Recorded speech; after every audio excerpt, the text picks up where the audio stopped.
कभी हम चुपचाप बेड पर लेटे होते हैं ना, और अचानक दिमाग में कुछ ऐसी बातें आने लगती है जो सीधे दिल को छू जाती है।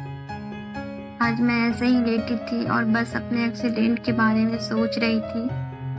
उस दिन क्या हुआ था और उस वक्त कौन कौन मेरे साथ खड़ा था। आप जानते हैं, जब इंसान बहुत दर्द में होता है ना, तो दवा से ज्यादा किसी अपने की आवाज सुकून देती है। जब कोई फोन करके पूछता है कैसी हो, तो सच में ऐसा लगता है जैसे आधा दर्द तो वहीं खत्म हो गया हो। सबसे पहले मैं दिल से थैंक यू कहना चाहती हूँ उन सभी लोगों को जो मुझे फोन करके बार बार मेरा हाल पूछते रहे। आप लोगों के हर एक कॉल ने मुझे बहुत हिम्मत दी।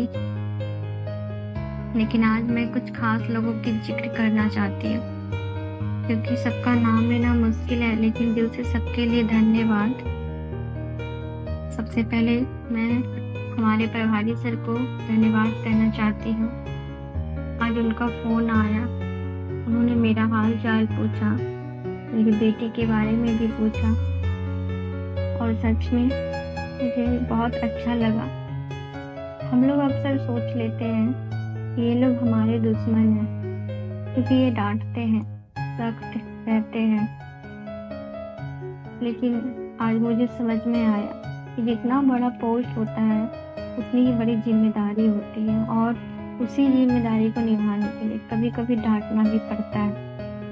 इसलिए हमें ये नहीं सोचना चाहिए कि ये लोग हमारे दुश्मन हैं, क्योंकि आखिर में हम सब एक फैमिली के मेंबर की तरह हैं, और जब सच में जरूरत पड़ती है ना, तो सबसे पहले यही लोग हमारे साथ खड़े होते हैं। मेरे इस एक्सीडेंट के समय सबसे पहले इन्हीं लोगों ने मेरा साथ दिया, उसके बाद ही घर परिवार वाले लोग आए। इसलिए दिल से थैंक यू बोलना चाहती हूँ इन सभी लोगों को। और जिस दिन मेरा एक्सीडेंट हुआ, सच बताऊं, मुझे कुछ भी याद नहीं था।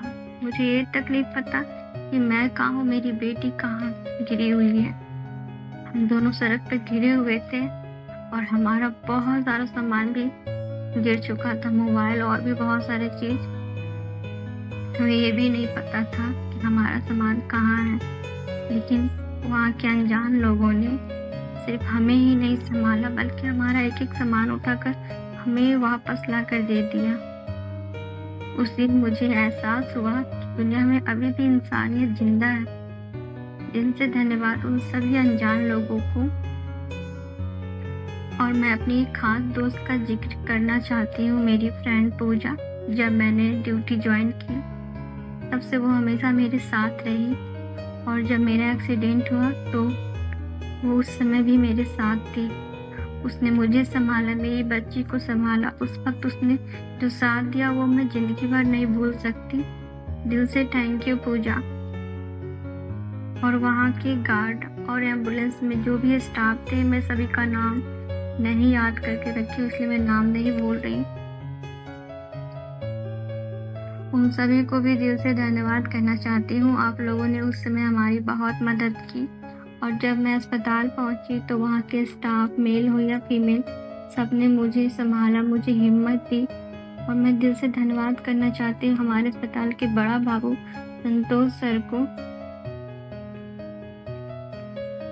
जब मैं अस्पताल पहुंची थी ना, तो संतोष सर बिल्कुल एक फैमिली मेंबर की तरह हर एक डॉक्टर के पास जाकर मेरे लिए बात कर रहे थे, मेरी मदद कर रहे थे, मुझे मेंटली भी सपोर्ट कर रहे थे, बीच बीच में आकर मुझे हिम्मत दे रहे थे। सच बताऊं, उन्हें देखकर मुझे बहुत सुकून मिल रहा था। जो डर था ना मेरे अंदर, थोड़ा सा कम हो रहा था। ऐसा लग रहा था कि शायद अब सब कुछ ठीक हो जाएगा। वो पहले भी मुझे अच्छे लगते थे, क्योंकि वो सब लोगों का मदद करते, हेल्प करते हैं। लेकिन उस समय वो मुझे अपने से भी ज्यादा अपने लगे। सर, आप जैसे लोग बहुत मिलते हैं, बहुत कम मिलते हैं। सॉरी, आप जैसे लोग बहुत कम मिलते हैं।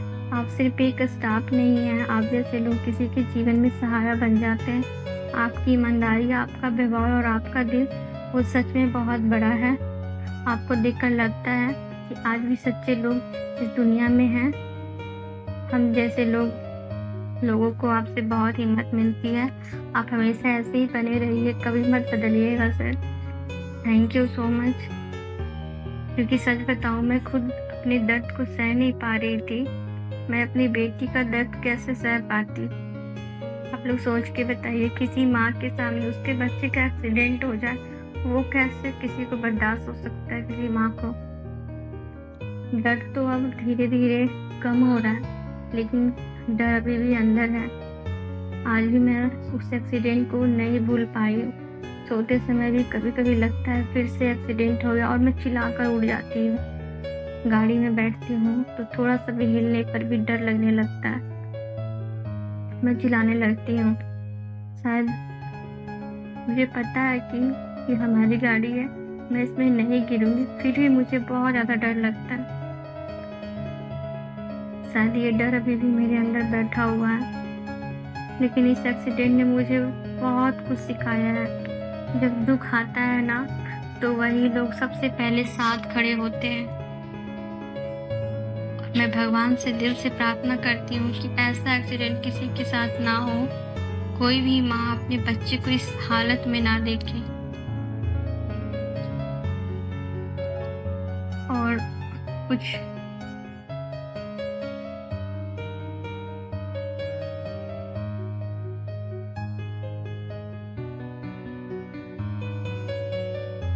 Laki-laki mo.